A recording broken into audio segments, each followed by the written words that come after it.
If you're looking for your next phone and you want a high-end, high performance and relatively new device, then probably you're looking to either buying a refurbished phone or buying a used phone. These two both markets are quite competitive and offer quite huge and good deals from wherever you buy in the world. If you're in the US, if you're in Kenya, if you're in any other country, then these two options will always carry the day for you.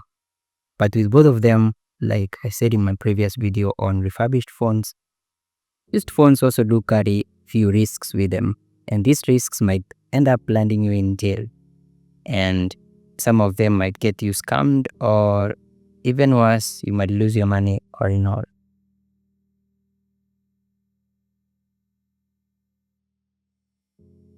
There is a very huge market for these phones, given that we're trying as much as possible to be eco-friendly, also to repurpose our used devices and to make some money wherever we can. So if you're looking to save, then probably go and look into one of these markets.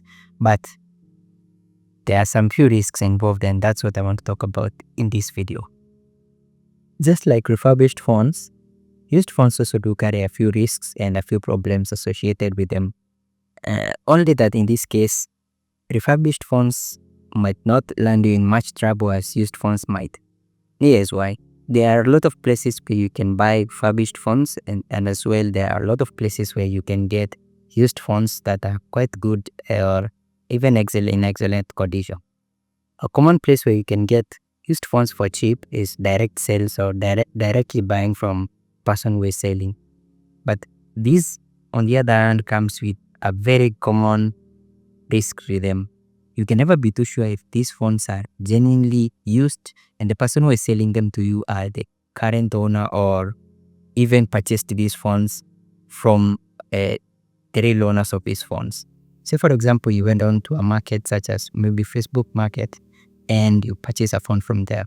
You're never sure if this phone really belongs to that person or if you're being scammed or if this phone was stolen, which can come with a whole kind of problems that we'll see later in the video.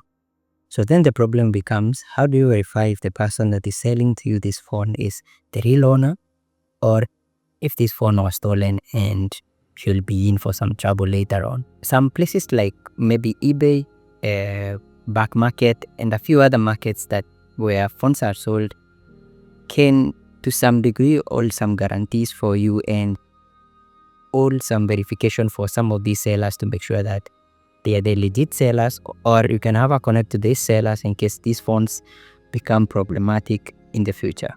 Other places such as facebook.com, GG, and a few other places also don't offer such kind of compensation or even offer you any guarantees when it comes to some of these buyers. So generally just trusting the person who is selling these phones, regardless of whether they are legit or fake.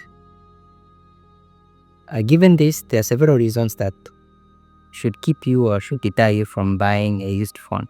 I'm not saying that these phones are not good by any sense or that you should avoid them altogether, but there are some risks that you should always be aware of before going out and purchasing a used phone. One is that there is a possibility that you're getting scammed. Some of these places such as Facebook Marketplace and GG, which I'll be using, not that they are bad places to purchase things, but they are a common place where people get scammed quite easily.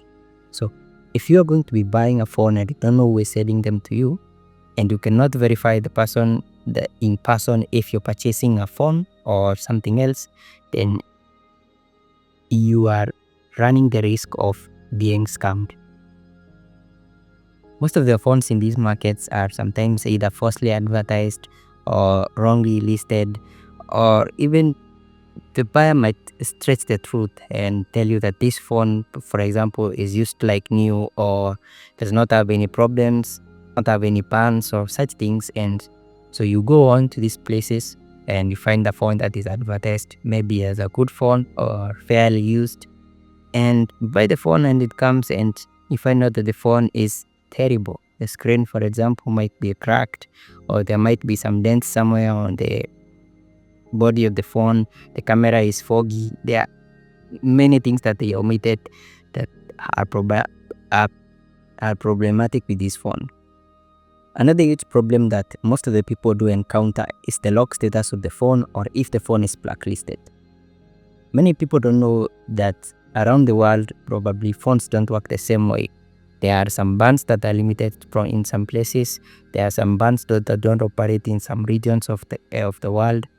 And these variations often cause problems when you are importing phones or buying phones from other regions.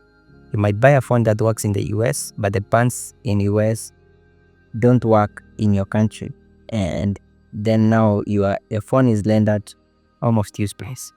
So it's always important to check if the lock status of the phone, if the phone is unlocked, if the bans that are operating in those regions are the same that are operating in on your country. And it's also important to check if the phone is blacklisted. Another huge problem that most people are not always aware of is that phones can have underlying issues that will not be prevalent when you're checking them for the first time. You get a phone, it's been formatted and it's working okay, the storage is okay, the phone is fast, but with issues such as RAM and processor, and sometimes even storage, it can run and wear over time. And you find that a phone that has 8 GB of RAM has probably something like 5 point something GB operation after some time. And this is not a problem that you will notice when you buy the phone at that time. But after you install a few applications, you'll have to run the phone a few times, then you start to notice that the phone starts to slow down. And these kind of issues, they tend to become problematic if you're buying a phone from a market where you don't have any guarantees or any warranty. Finally, the largest risk that you might of course run into is buying a phone that is involved in some crime or is part of an investigation or in some way is connected to a certain crime that was committed somewhere else or even in your local and you are not aware. You buy this phone, the person who has sold the phone to you probably had mugged someone or had stabbed someone and you're not aware of all these problems.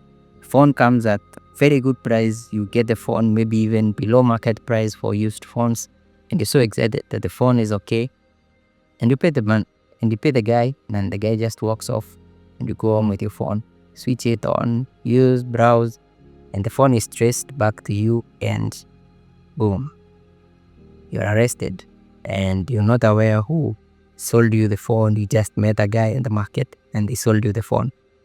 And I can go on and tell you about how many people have run into such issues and are locked up somewhere because they have no idea who sold them the phone and they're the last person who can be traced. So they end up serving some jail time because of such a problem. Watching this video this far and you are not yet subscribed, please do consider subscribing, and this goes along with helping me make more useful content for you.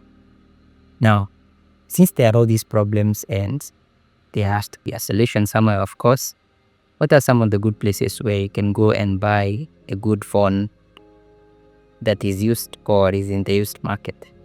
One, you can go and buy a phone from a verified website or a website where there is some credibility. You can go and buy a phone from eBay, for example. But as you are doing your research, make sure that you check if there is some guarantee for return or if there is any return policy on that phone. You come, you check out that phone, make sure it's okay, and if it's okay, you can mark the order as complete, but if it's not, you can return and get your money back. Some places maybe such as eBay, back market do offer this kind of guarantees that you can maybe have a look at. Two, if you want to buy a phone directly from someone, get a small contract drafted, maybe 1 or 2 pages showing a transfer of ownership. That's what I normally do when I'm selling phones to people.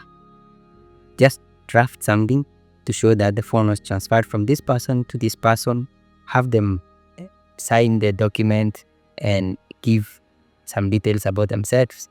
You can also have a copy of their ID or their license if that's okay, for at least some time, because if there is any investigation that is undergoing for that phone or that phone is in some crime, you can always show this document and relieve yourself of this problem.